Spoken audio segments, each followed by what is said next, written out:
আমরা বোনের উপর কালো জাদু করা হয়, তখন আমার পরিবার কবিরাজের চিকিৎসা নেয়। সেই কবিরাজ অনেক শিরকি কাজ করাতো। আমি বাসায় বলেছিলাম কোরআন হাদিস দিয়ে চিকিৎসা করাতে, কিন্তু তারা বলে কালো জাদু করা হয়েছে, তাই আমরা কালো জাদু দিয়েই চিকিৎসা করাবো। আমি কি করতে পারি? ভাই, খুব দরকারি একটা প্রশ্ন। কালো জাদু, ব্ল্যাক ম্যাজিক আজকাল অনেককে করা হয়। হ্যাঁ, অনেক আপনার এই জাদুকর আছে, অনেক আপনার এই ব্ল্যাক ম্যাজিশিয়ান আছে, অনেক কুফরি কালাম করেন না আছে, শয়তানের আশ্রয় নিয়ে মানুষের ক্ষতি করে। আপনি যদি জানেন যে কাউকে ব্ল্যাক ম্যাজিক করা হয়েছে, আপনি ব্ল্যাক ম্যাজিকের বিপরীতে যদি আবার ব্ল্যাক ম্যাজিক করেন, তাহলে আপনিও সে গুনাহে লিপ্ত হয়ে গেলেন। খবরদার, ব্ল্যাক ম্যাজিকের বিপরীতে আপনি শরীয়ত সমর্থিত ঝাড়ফুঁক করাবেন, কোরআনের আয়াত দিয়ে চিকিৎসা করাবেন।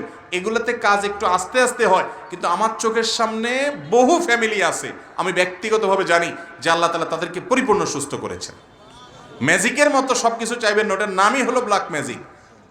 মনে রাখবেন, ওই যে অনেক এলাকায় দেখবেন শয়তানি যারা করে, মাস্তানি গুন্ডামি যারা করে, এরা বড় বড় মাস্তানরা পাতি মাস্তানগুলোকে প্রথমে মারামারি, কাটাকাটি, গন্ডগোল ফাসাদ করে, এরপরে বলে হয় আমার দলে চলে আয়, কিছু টাকা পয়সা দিয়ে আমার দলে যোগ দে, তাহলে আর কোনো ডিস্টার্ব করবো না, আর না হলে তোর সাথে আমার ফাইট চলতে থাকবে। এরকম করে না অনেক সময়? ইবলিস আমাদেরকে কুফুরের দিকে নিয়ে যেতে চায়, কুফুরের দিকে নিয়ে যেতে চায়। এই জন্য ব্ল্যাক ম্যাজিক দিয়ে আপনাকে ক্ষতিগ্রস্ত করে, অসুস্থ করে, আপনাকে সে আবার ব্ল্যাক ম্যাজিকে, অর্থাৎ তার কাছে আবার আসতে বলে। তার কাছে আসছেন, দেখবেন সব ঠিক হয়ে গেছে, কারণ সে দান্দাই হলো আপনার ইমান নষ্ট করা।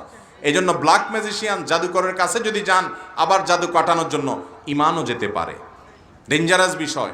কোরআন হাদিস সমর্থিত ঝাড়ফুঁক করবেন, ওইদিকে যাবেন না। কাজ যত আসতেই হোক না কেন, কোরআন হাদিসের মধ্যেই থাকবেন।